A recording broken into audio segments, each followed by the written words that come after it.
Listo, un saludo para todos y, y muy buenos días también a las personas que nos acompañan desde la plataforma de Aulas Abiertas.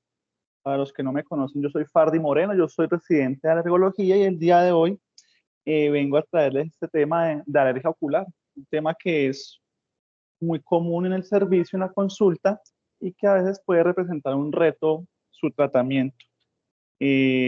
Agradecer a la doctora Susana, quien fue la que me asesoró y me apoyó en ese tema. El contenido de mi presentación básicamente es brevemente explicar sobre la anatomía, inmunología ocular, describir las entidades clínicas, algunas características principales. Mi, mi charla va enfocada hacia la parte de la fisiopatología y algunas características en su tratamiento y finalizaré con algunas conclusiones.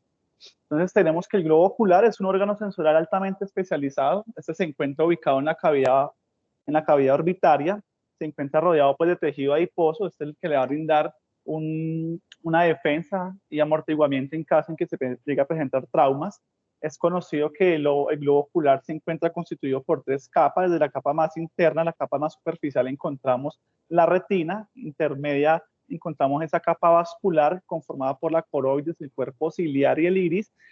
Y más externa vamos a encontrar la esclera. La esclera, que es ese tejido, ese tejido grueso en la parte posterior, que es el que le va a dar el color blanco al ojo, al globo ocular, va a darle protección y se va a ir disminuyendo hacia su parte anterior, donde vamos a encontrar la córnea. Esta córnea, pues, como es bien sabido, es la principal lente del ojo, es la que va a estar en la parte anterior, va a estar también constantemente expuesta y también formando parte de esta unidad funcional encontramos la conjuntiva. La conjuntiva, que es esa membrana casi transparente que recubre la parte blanca del ojo, es decir, la esclera, también recubre la parte interna de los párpados.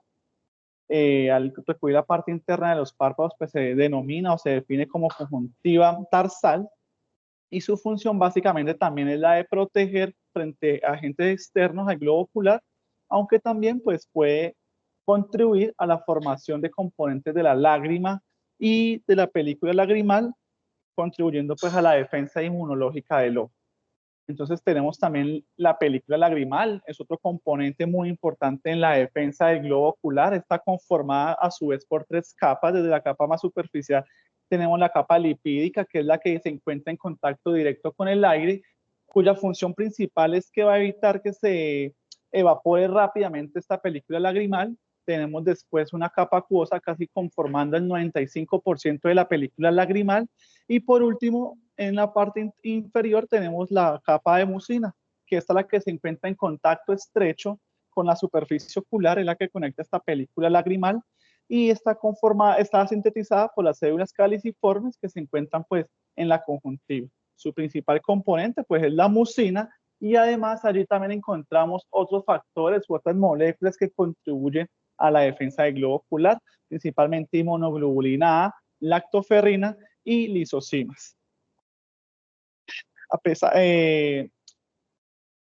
pues a pesar de que el globo ocular cuenta con estas barreras y estos epitelios, también encontramos algo muy importante, así como lo encontramos en otros sistemas, como el sistema respiratorio gastrointestinal, la barrera epitelial. Esta barrera epitelial, que es la primera línea de defensa del globo ocular, representa esa barrera física que evita pues, la entrada de patógenos, contaminantes y alérgenos, al igual que en otras partes del sistema. También esta barrera epitelial pues, va a estar conformada o va a estar firmemente adherida célula entre célula, garantizando de esta forma pues, que sea prácticamente impermeable. Eso se va a hacer o se va a llevar a cabo gracias a las proteínas de unión, en este caso como al igual que en otros sitios, como las caderinas, las ocludinas, las Z-ocludens también, que favorecen y contribuyen a que esta barrera sea también prácticamente impermeable.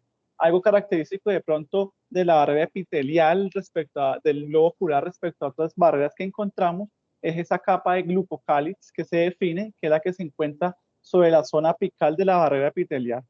La cadena de glucocálix es una cadena de moléculas básicamente que se forman en las células de la córnea y también ayudan a que la mucina permanezca unida o firmemente adherida, que sea estable sobre la superficie ocular, y eso se logra gracias a unas membranas asociadas a la mucina, como vemos acá en este gráfico.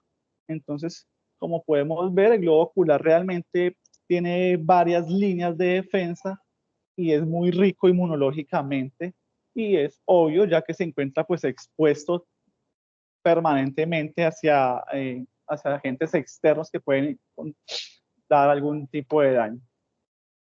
Entonces, frente a la definición de qué son las enfermedades oculares alérgicas, son enfermedades que se caracterizan por la inflamación de la conjuntiva, también puede afectar la córnea, como también la superficie interna de los párpados, superficie externa también de los párpados en algunas ocasiones, y entre las entidades que se mencionan que hacen parte de estas alergias oculares tenemos la conjuntivitis alérgica, la queratoconjuntivitis vernal, la queratoconjuntivitis atópica, también se ha incluido la conjuntivitis papilar gigante y la blefaroconjuntivitis de contacto.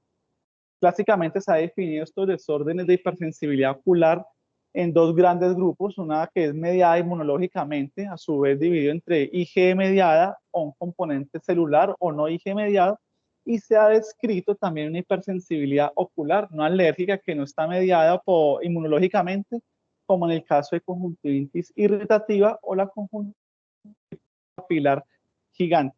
Sin embargo, como les voy a explicar más adelante, es debatible esta parte de la fisiopatología de la conjuntivitis papilar gigante, porque también se ha encontrado que puede estar involucrado mediadores inmunológicos. Entonces, entre las entidades clínicas mediadas por IgE puramente encontramos la conjuntivitis alérgica estacional, la conjuntivitis alérgica perenne. En un componente mixto encontramos lo que es la queratoconjuntivitis atópica y la queratoconjuntivitis vernal, y aquellas que no tienen un mecanismo IgE mediado, la blefaroconjuntivitis por contacto y la conjuntivitis papilar gigante. Entonces, brevemente voy a describir algunas características importantes. En este caso de la conjuntivitis alérgica, es un proceso inflamatorio crónico que es bilateral. En este caso respeta la córnea, afecta principalmente pues, la conjuntiva, en algunos casos conjuntiva lumbar y conjuntiva tarsal. Es un mecanismo puramente IgE mediado. Clásicamente se ha dividido en dos, conjuntivitis perenne y estacional. La perenne, pues ya más asociado a epitelios del interior, ácaros, epitelios de animales, y la estacional asociado a pólenes, principalmente de árbol, de gramíneas y de maleza. Tal vez esta clasificación pueda llegar a aplicarse en aquellos países en donde cuentan con estaciones, en donde va a haber un cambio en la concentración de los pólenes. Sin embargo, en países tropicales como el nuestro también puede ser válido, ya que se ha descubierto últimamente que ha habido cambios en la concentración de los pólenes debido pues, a esas temporadas de lluvia y de clima seco que también puede alterar y causar la aparición de conjuntivitis alérgica intermitente. Entre las características clínicas, pues como es bien ya sabido, se caracteriza por presentar prurito, lagrimeo, hiperimia conjuntival. A veces cuando se afecta la conjuntiva tarsal también puede haber concomitantemente edema palpebral. Inicialmente se caracteriza por una secreción acuosa, pero cuando ya es crónica, esta secreción puede volverse más espesa. También se puede clasificar esta conjuntivitis alérgica de acuerdo a la frecuencia y la gravedad, tal cual como lo hacemos con la rinitis alérgica, en donde podemos decir que una conjuntivitis es intermitente si presenta menor a 4 días por semana o menor a 4 semanas consecutivas, o persistente mayor a 4 días por semana y mayor a 4 semanas consecutivas. Incluso también se afecta la calidad de vida o algunas alteraciones en la vida diaria, igual que en la rinitis puede ser clasificada también como leve, moderada o grave. En la queratoconjuntivitis vernal, esta es otra entidad que se caracteriza por una inflamación también que es crónica, puede ser intermitente, recurrente, aparece principalmente en niños entre los 4 y los 12 años. Hay algo muy característico de este tipo de esa entidad, es que aparece principalmente pues, en edades prepuberales. También se ha encontrado una alta asociación, ya que se ha observado una mayor prevalencia de esta queratoconjuntivitis vernal en regiones cálidas, como en el área mediterráneo, en el Centroamérica, Suramérica, Y esta queratoconjuntivitis vernal se caracteriza por tener un mecanismo mixto, un mecanismo IgE mediado, que a su vez también un mecanismo no IgE mediado o celular. Hasta el 50% de los pacientes se ha descrito que puede presentar algún tipo de sensibilización o atopía.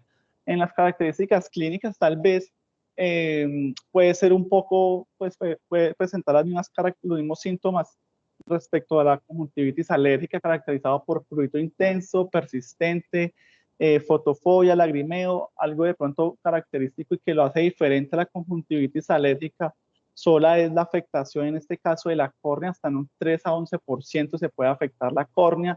Van a aparecer también otros signos muy característicos como la hipertrofia de las papilas, que es de un tamaño irregular, generalmente mayor a 1 milímetro. Pueden aparecer principalmente en la placa tarsal superior y también se han definido la aparición de puntos de Horner-Trantas que aparece principalmente en la zona limbar. Esos son acúmulos de eosinófilos y y detritos de células epiteliales. Entonces podemos tener acá, como lo vemos en estas imágenes, esa forma palpebral caracterizada pues por esa hiperplasia papilar que que va a dar como una apariencia de adoquines o de empedrado. La forma limbar, como yo lo dije, con el signo característico de Horner-Trantas, que es este eh, aspecto gelatinoso que se muestra alrededor de la córnea. Y cuando es crónico y persistente esta enfermedad, también puede afectar la córnea, generando entonces úlceras en escudo, puede generar también leucomas por cicatrización e incluso llevar hacia la ceguera.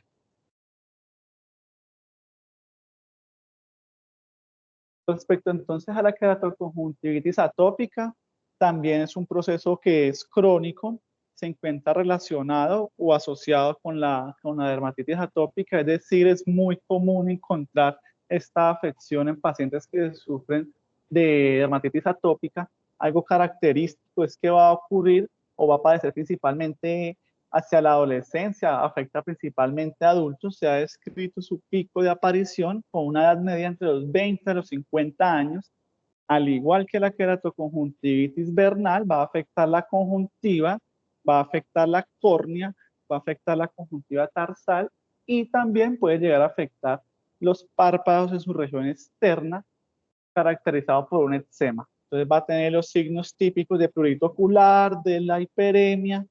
Cuando se afectan mucho los párpados de edema palpebral, lo característico es que va a aparecer también, va a estar asociado a eczema de párpado en su región exterior.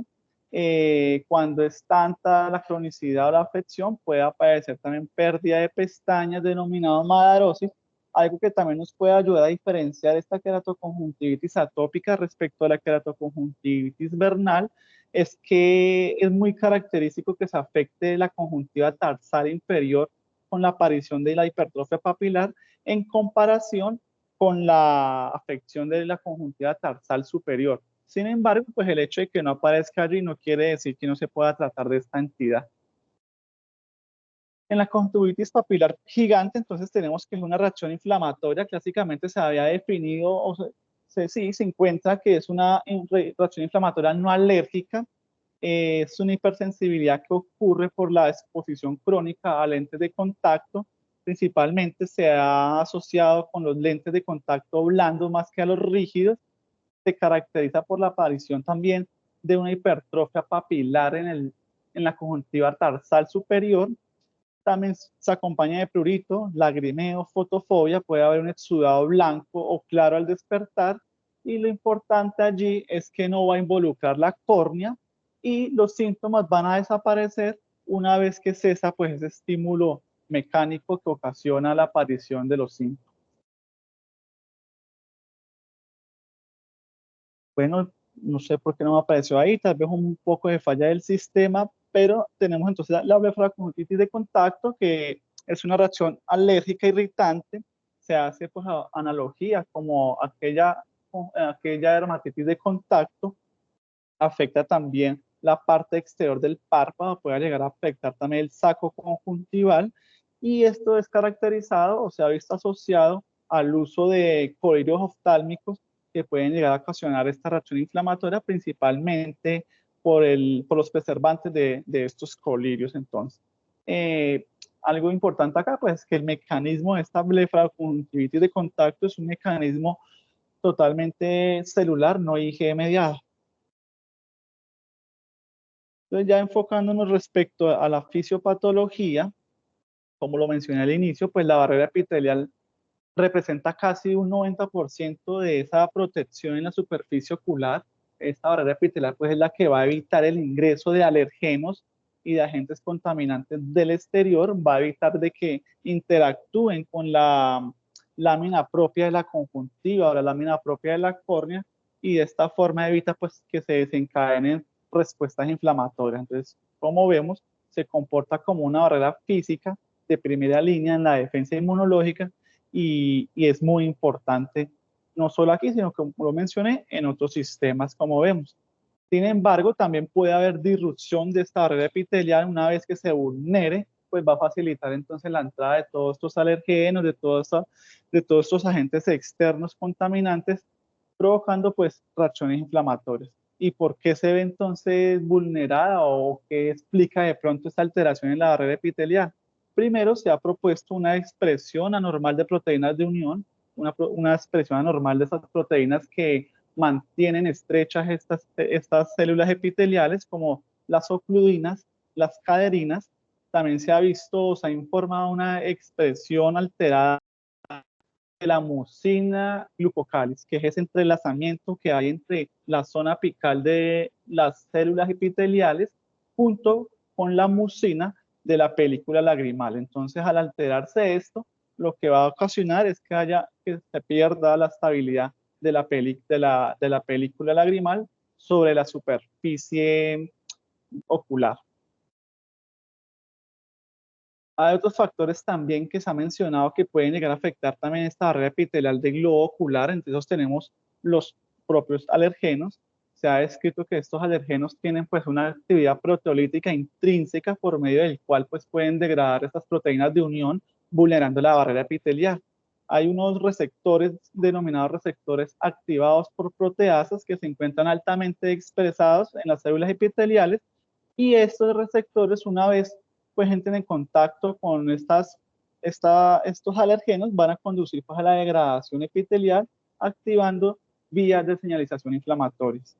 También de por sí el material contaminante proveniente del exterior, la polución, el humo del tabaco, por ejemplo, y la biomasa, se ha descrito que puede llevar también en aumento del estrés oxidativo sobre estas células epiteliales, desencadenando pues la liberación de citoquinas proinflamatorias y también alterando la estabilidad y la producción de la mucina.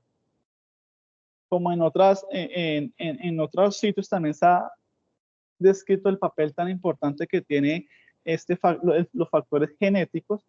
Esos factores genéticos pues también influyen en la homeostasis de la barrera epitelial, como por ejemplo lo hemos visto en el caso de la dermatitis atópica y en la filagrina, aunque pues en lo que tiene que ver con la superficie ocular aún no se ha identificado claramente cuáles son esos que influyen. Otro factor es a nivel hormonal, como vemos en la queratoconjuntivitis vernal, que es una enfermedad pues, que afecta principalmente en edad prepuberal y que se resuelve con la llegada de la pubertad. Entonces se ha llegado a especular, o se ha llegado a confirmar del papel tan importante que tiene la concentración y el cambio hormonal frente a la protección de la barrera epitelial, o también frente a ese daño que puede generar y desencadenar en la barrera epitelial. Entonces, una vez que se vulnere pues esta protección o esta primera línea de defensa, ya se van a desencadenar las principales reacciones que mencioné, principalmente las IgE mediadas y las no IgE mediadas. En el caso de pues, la reacción IgE mediada es la clásica que ya conocemos, que hay una fase de sensibilización con la primera exposición al alergeno. Ya después en una segunda fase va a haber una fase temprana y una fase celular o fase tardía. Entonces la reacción IgE mediada, en la parte de la sensibilización vamos a tener el alergeno, que es encontrado y procesado por parte de la célula dendrítica que se la va a presentar a una célula T virgen. Esa célula T virgen pues va a exhibir un perfil TH2 que a su vez va a liberar citoquinas también característicos de este perfil para de esta forma inducir un cambio de isotipo sobre la célula B y provocar la formación de IgE por parte de células plasmáticas, las que se van a acentuar sobre la superficie del mastocito. Ya en la fase temprana, es decir, ya en una segunda exposición del alergeno, lo que va a ocasionar este entrecruzamiento entre las IgE que se encuentra en la superficie del mastocito y el alergeno es la degradación del mastocito. Entonces tenemos las principales moléculas proinflamatorias, histamina, triptasa, quimasa, proteoglicanos que encontramos en el mastocito. Estos van a interactuar con los receptores de histamina tipo 1, 2 y 4 que se encuentran sobre la superficie de la conjuntiva, y esto nos explica entonces pues todos esos síntomas y signos típicos que vemos en esta fase temprana: la hiperemia, la vasodilatación, el prurito, el aumento del lagrimeo. Sin embargo, también hay otras mediadores proinflamatorios que el mastocito libera, en este caso prostaglandinas, tromboxanos, citoquinas, que van a estimular principalmente el reclutamiento y la migración de unas células muy importantes que a largo plazo van a ejercer pues su acción inflamatoria sobre la barrera epitelial. En este caso como los eosinófilos y los piroblastos, que son muy importantes y que explican cambios que se presentan ya tardíamente en la queratoconjuntivitis vernal o atópica. Entonces tenemos que estos eosinófilos, una vez que son reclutados y activados, van a liberar todos estos gránulos citotóxicos que van a actuar sobre la membrana epitelial, la van a inflamar. Estos gránulos citotóxicos principalmente que se han descrito, la proteína catónica básica y, perdón, proteína mayor básica y proteína catónica del eosinófilo, con un alto poder citotóxico. Entonces eso se ha podido encontrar en varios estudios y se ha podido comprobar al medir esta cantidad elevada de células y de quimioquinas en la película lagrimal en pacientes que sufren de queratoconjuntivitis versus pacientes sanos. También otra célula muy importante que juega acá un papel protagónico es el fibroblasto, que también es activado a través de todas estas citoquinas del perfil TH2, que a través del TGF-beta va a obligar a este fibroblasto, por medio de la periostina, a hacer un remodelamiento extracelular constante, y esto es lo que va a explicar pues la formación de esa hiperplasia papilar. Ya en cuanto...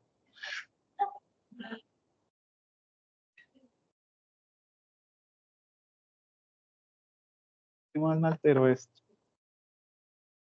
Ya en cuanto a la reacción no IG mediada, pues hay otro camino, otra forma de activar y reclutar todas esas células que van a ejercer su daño final, que es directamente a través de la activación de las alarminas por parte de las células epiteliales. También se ha visto un papel protagónico de la linfopoyetina estromal tímica, que va a inducir finalmente todo esto hacia un perfil TH2. Entonces me gustaría enfatizar un poco en el caso de la queratoconjuntivitis vernal.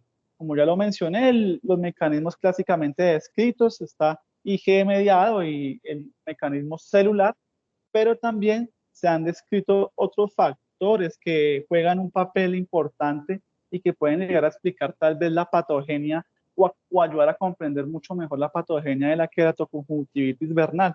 Entonces, en este caso, por ejemplo, tenemos el papel que juega la inmunidad innata en la patogénesis de la queratoconjuntivitis vernal. Está ha sido respaldado porque se ha evidenciado un aumento significativo de células natural killer. Se ha visto que estas infiltran la conjuntiva en estos pacientes respecto a lo que se encontraba en biopsias y en la medida de la concentración de la película lagrimal. También otro papel muy importante que juega por parte de la inmunidad innata tiene que ver con la expresión aumentada de los receptores tipo TOL también, y el desencadenamiento de las alarminas y todo aquello que ya desencadena un perfil TH2. El papel también, también se ha manejado en las últimas décadas un concepto que es el de la neuroinflamación. Ha surgido pues en los últimos años, se ha descrito en algunos estudios y revisiones en donde se demuestra esa interacción mutua que existe entre los nervios y las células inmunitarias. Entonces, también algunos estudios han identificado que hay unos neuromediadores y unos neuropéptidos que son liberados por las terminaciones nerviosas aferentes y que también tienen un papel al activar células inflamatorias, perdón, al activar las células epiteliales y desencadenar una respuesta inflamatoria.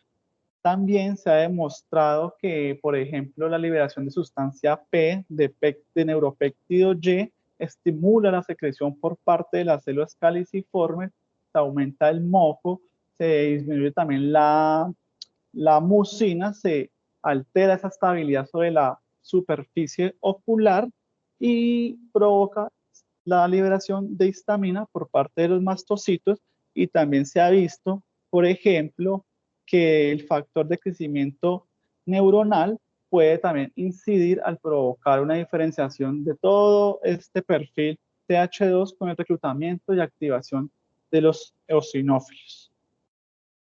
Entonces, como podemos ver, este papel para tenerlo en cuenta también por parte que contribuye a la patogenia de la queratoconjuntivitis vernal. Otro factor a tener en cuenta son esos cambios hormonales.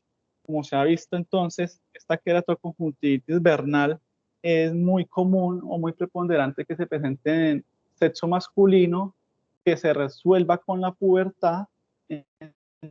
Se ha encontrado una mayor implicación de unas hormonas sexuales que, que pueden entonces explicar estos cambios. Entonces, ¿qué se ha encontrado?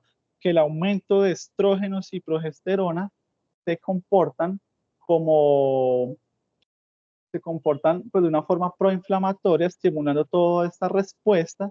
Se ha encontrado también sobre la conjuntiva una expresión ampliada de receptores para estrógenos y progesterona, que principalmente también se pueden llegar a expresar en los eosinófilos. Por el contrario, se ha encontrado que los andrógenos pueden antagonizar la producción de todas las citoquinas, de todo este perfil TH2, y parece que también actúan como hormonas antiinflamatorias. Entonces, esto es lo que puede llegar a explicar por qué se ha encontrado tan común de que esta queratoconjuntivitis vernal se resuelva con la aparición pues, de la pubertad. Respecto a la queratoconjuntivitis atópica, más o menos el mecanismo es similar a lo ya descrito, la activación por parte de la inmunidad innata de las células epiteliales, el reclutamiento de células T y de eosinófilos. Algo importante a destacar acá es que también se ha visto una activación de un perfil TH1 que contribuye aún más pues, a aumentar esta respuesta inflamatoria. También se reclutan los eosinófilos que por medio de la liberación de todos estos gránulos citotóxicos pues afectan directamente la barrera epitelial. Algo tal vez diferente en este mecanismo fisiopatológico es esa inestabilidad y esa expresión reducida de mucina que se ve en la barrera epitelial y esto pues contribuye a una menor estabilidad y a una humectación menor de la película lagrimal sobre la superficie ocular. De resto, pues se ve el mismo mecanismo que ya describí previamente. Entonces, en cuanto a la conjuntivitis papilar gigante, se ha descrito unos factores de riesgo, principalmente asociados con el uso de lentes de contacto, con su uso permanente. También se ha asociado pues, con una mala técnica, una mala higiene durante el cambio de los lentes de contacto. Como lo mencioné, es más común con lentes de contacto blandos que con lentes de contacto rígidos. Entonces, está determinado por ese estímulo mecánico repetitivo que, pues, que se encuentra o que actúa sobre sobre la conjuntiva tarsal superior y también se ha visto pues, una respuesta anormal conjuntival. Entonces, esa combinación de ese traumatismo mecánico repetitivo sobre la conjuntiva tarsal superior Y la respuesta inmunológica también que se ha visto frente a los depósitos en la superficie anterior del lente de contacto es lo que sugiere pensar de que también está involucrado este mecanismo inmunológico y que no solamente se trata de un estímulo mecánico repetitivo. También algunos estudios han mostrado niveles elevados de otaxina, que es este potente quimiotáctico de eosinófilos. Han encontrado niveles elevados de quimioquinas inflamatorias y de neutrófilos en las lágrimas o en la película lagrimal de pacientes sintomáticos de conjuntivitis papilar gigante frente o respecto a pacientes sanos. Entonces, eso también apoya aún más que sí se trata de una mediación inmunológica en este caso.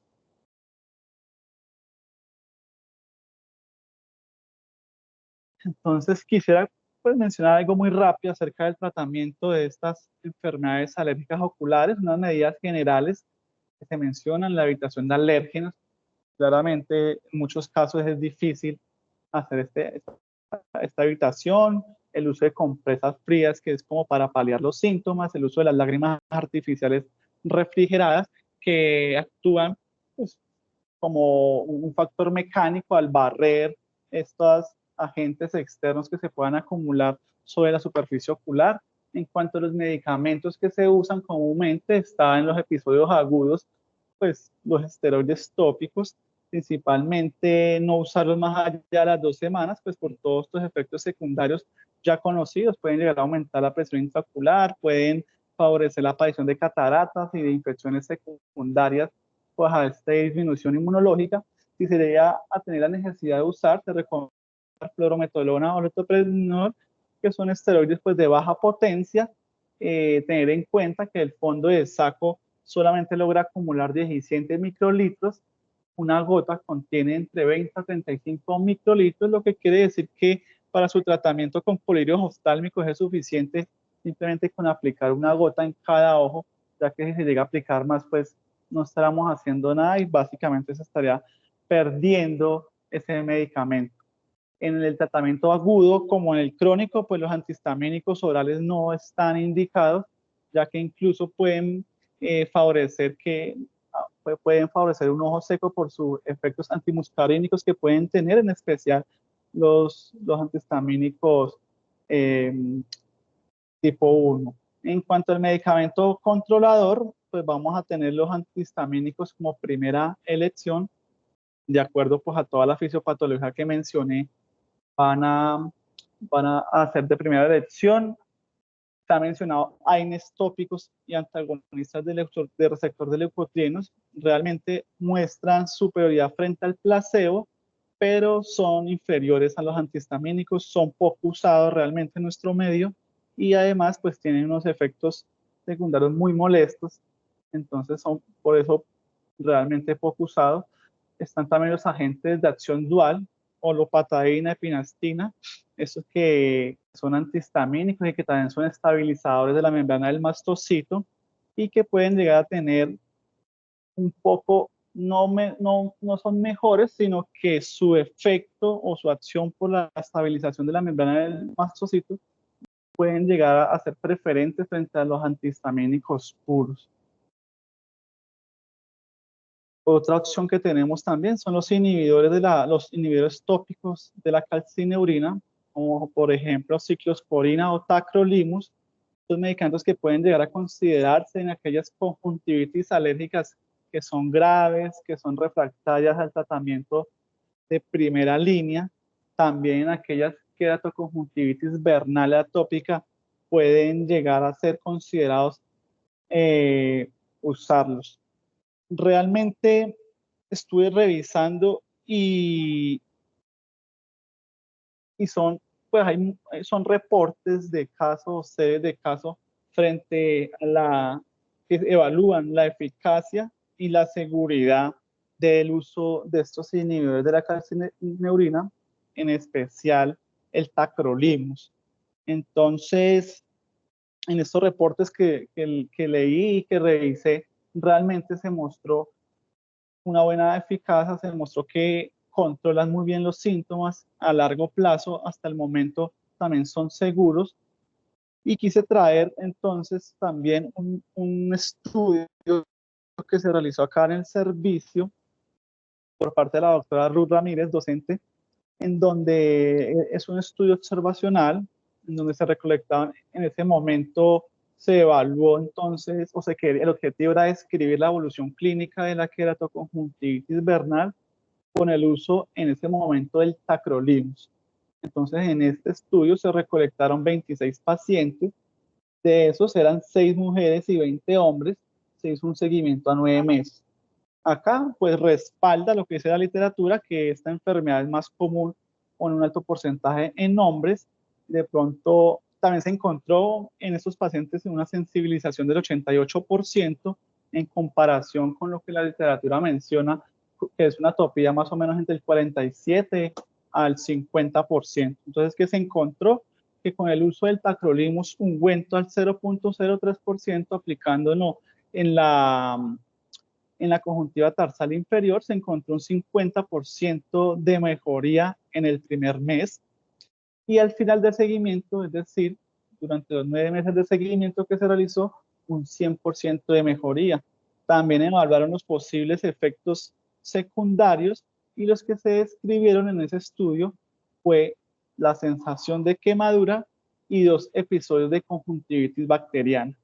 Entonces, por lo que en ese estudio entonces se concluyó la eficacia que presentó el tacrolimus, y que realmente puede ser una alternativa segura y que puede usarse pues en aquellas queratoconjuntivitis vernales que pueden llegar a ser refractario al tratamiento convencional.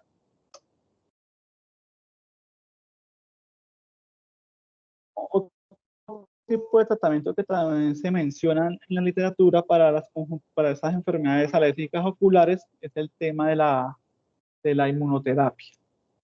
Entonces, realmente la mayoría de estudios que tratan como de evaluar la eficacia de la inmunoterapia alérgeno específica se han realizado principalmente en pacientes que tienen rinoconjuntivitis alérgica en lugar de conjuntivitis alérgica sola. Entonces, sabemos, la evidencia es mayor en demostrar la efectividad en ese tipo de pacientes.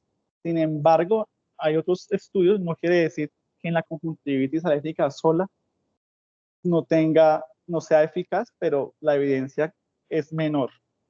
Cuando se evaluó la inmunoterapia en pacientes con rinitis alérgica concomitante, se demostró la reducción de los síntomas, el uso del medicamento tópico, se demostró también el aumento en el umbral de sensibilidad a los alergenos, y puede ser una buena acción o puede llegar a considerarse cuando falla pues el tratamiento de primera o de segunda línea.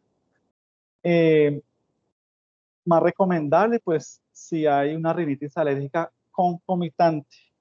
Hay otros estudios que también han evaluado la inmunoterapia en pacientes con queratoconjuntivitis vernal. La evidencia o la poca evidencia que hay han demostrado que hay una mejoría en los síntomas clínicos en queratoconjuntivitis vernal, pero no en la queratoconjuntivitis atópica. También encontré otro estudio que se realizó también acá en el servicio,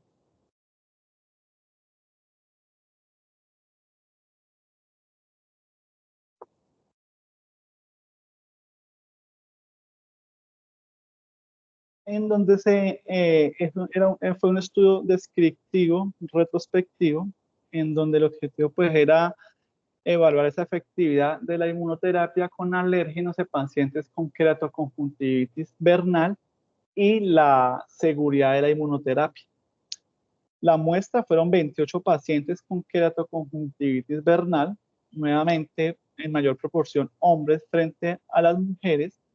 En este caso, los pacientes pues presentaban como comorbilidades rinitis, asma y dermatitis atópica, y se encontró pues una reducción de los medicamentos con el uso de la inmunoterapia hasta en un 71% de los pacientes, y un 68% de mejoría de los síntomas, de los signos clínicos.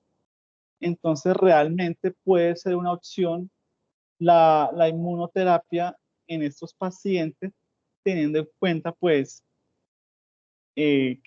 hasta el momento pues la evidencia nos demuestra la seguridad de la inmunoterapia.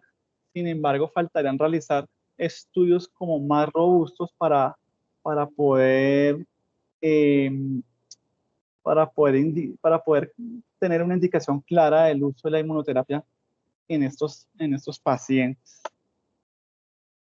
Y por último, quise traer pues también algo que se ha venido evaluando también ya desde hace mucho tiempo, que es el potencial rol que puede tener el omalizumab en estas enfermedades alérgicas oculares. Es bien sabido que por su mecanismo de acción, el omalizumab pues inhibe la unión de la inmunoglobulina E al receptor de alta afinidad que se encuentran sobre los mastocitos. Estos a su vez pues ayuda a inhibir la liberación de los mediadores inflamatorios por parte de los mastocitos, y se ha descrito que también puede tener unas funciones no Ig mediadas al disminuir el depósito de colágeno tipo 1 y fibronectina.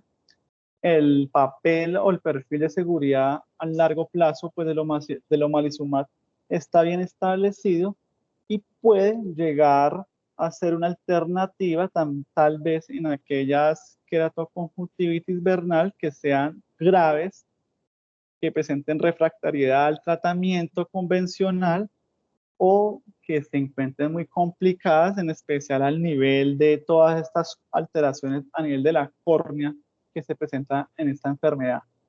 Realmente también lo que se encuentra en la literatura respecto a esto son reportes de casos o series de casos evaluando, evaluando pues el desenlace del uso del omalizumab en aquellos pacientes con queratoconjuntivitis vernal.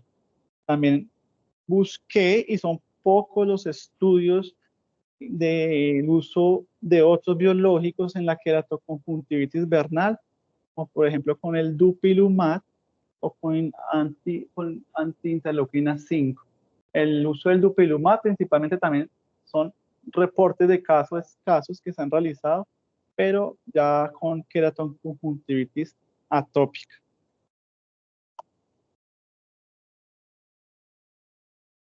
Acá también en el servicio recientemente, en el año 2018, el doctor Luis Carlos Santamaría también realizó o contribuyó a realizar un reporte de casos del uso del omalizumab a largo plazo en un paciente de 15 años con diagnóstico de queratoconjuntivitis vernal que era resistente al tratamiento convencional. Algo particular es que pues ese paciente tenía concomitantemente o sufría de rinitis alérgica, se encontraba sensibilizada a DERP y a DERF, y se instauró o se dio por la opción de un manejo con omalizumab 225 cada 2 semanas.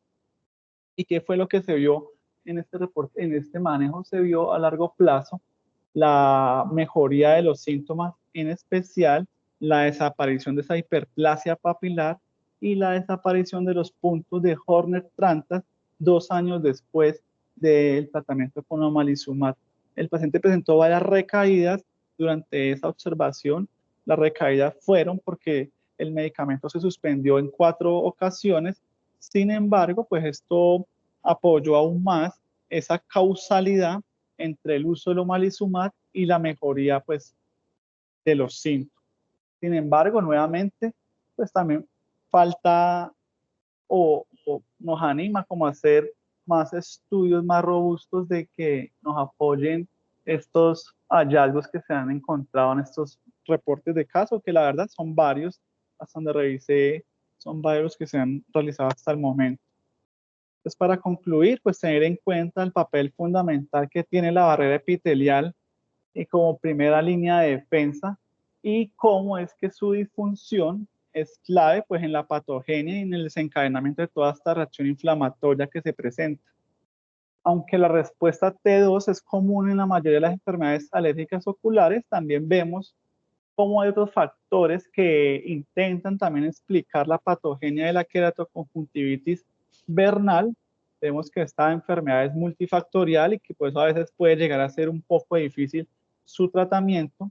El eosinófilo juega un papel muy importante en la fisiopatología de las enfermedades alérgicas oculares, especialmente contribuyendo pues la cronificación y alteraciones corneales que pueden llegar a llevar a la ceguera o a úlceras corneales y todas estas complicaciones.